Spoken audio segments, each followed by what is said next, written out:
কোরআনের কাছে কেউ যদি প্রশ্ন করে, ও কোরআন, এই পৃথিবীতে নাজিল হওয়ার আগে তুমি কোথায় ছিলে?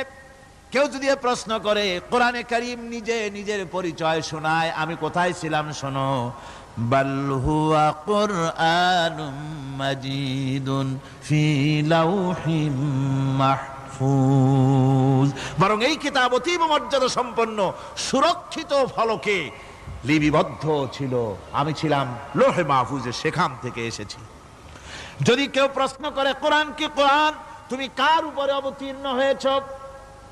জবাব কোরআন নিজেই দেয়, ওয়া আমিনু বিমা নুজিলা আলা মুহাম্মাদ ওয়া হুয়াল হাক্কু মির রাব্বিহিম, ঈমান আনো সেই জিনিসের উপরে যেটা মুহাম্মদ সাল্লাল্লাহু আলাইহি ওয়াসাল্লামের উপর অবতীর্ণ হয়েছে।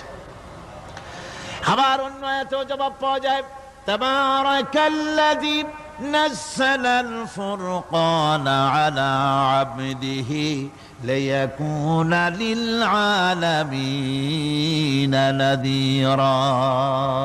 অতীব বরকতপূর্ণ মহান সত্তা সেই আল্লাহ রাব্বুল আলামিন, যিনি তার বান্দার পরে ফুরকান অবতীর্ণ করেছেন। সুবহানাল্লাহি ওয়া বিহামদিহি।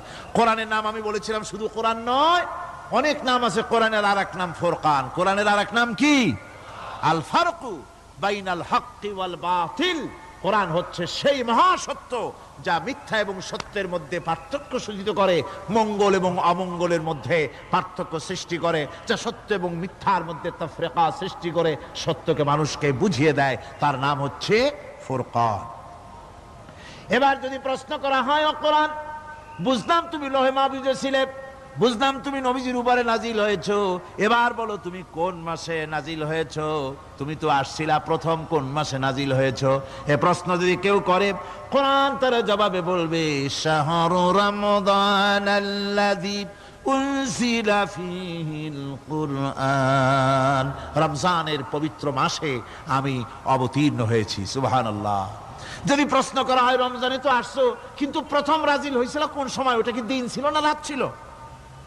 কোরআন তার জবাবে বলে, ইন্না আনজালনাহু ফি লাইলাতিল কদর, কদরের পবিত্র রাতে আমি এই পৃথিবীতে আমার আগমন ঘটেছিল। যদি প্রশ্ন করা হয়, বুঝলাম সবই, কেন নাজিল হয়েছে তুমি? এই পৃথিবীতে তোমার আসার উদ্দেশ্য কি? মূল কাজটা কি?